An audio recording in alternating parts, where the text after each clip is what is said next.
serve up in Edmonds in the beautiful 21st Legislative District. And let me just tell you guys, got a great crowd, a lot of energy here. And I'm excited because from the site that I see before me, I think we're going to get rid of Jane Haig on the County Council this year. Do you agree?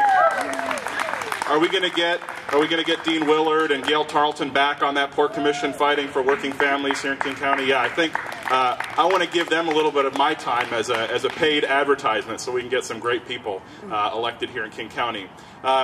Steve is right. We have announced our exploratory committee, and this week you're going to see the formal announcement that I'm throwing my hat in the ring. And quite frankly, I think we've got a great field of candidates, and I appreciate what Roger said, that Democrats are going to have a tough job figuring out what the differences between this wonderful Democratic field are. I think what I bring with me is the values that I learned growing up. My parents are middle-class folks. My dad's a carpenter. My mom was a school lunch lady. I learned those middle-class values that working Americans, working families in Washington all believe in. And as we look at what's happening in D.C., as the Congress spends hours and hours and days and weeks on decisions that have nothing to do with the hopes and dreams and future of the American people, we can do better than that, my friends. We can do better as a country. And when we talk about the wars that the Republicans are waging against Americans, I think the one that is most troubling to folks here in Washington and here in King County is the war on working people.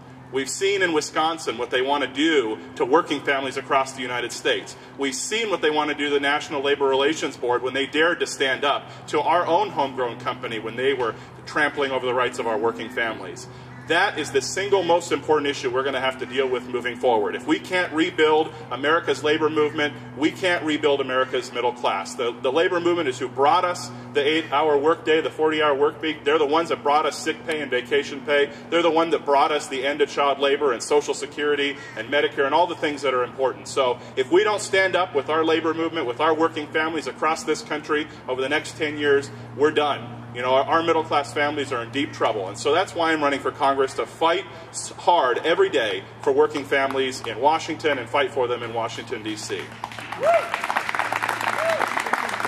And that's where the final piece I would say is my record in Olympia demonstrates that. I've stood up time and time again to Republicans and, quite frankly, sometimes Democrats in my own party to say that we can do better. We don't elect Democrats, we don't elect Republicans just so that they can go to the Capitol and make decisions. We elect them to go there to make lives better for the American people, for the people of Washington State. That's been my mission for the last 4 years. That'll be my mission moving forward. I look forward to earning your support. Let's get some Democrats elected.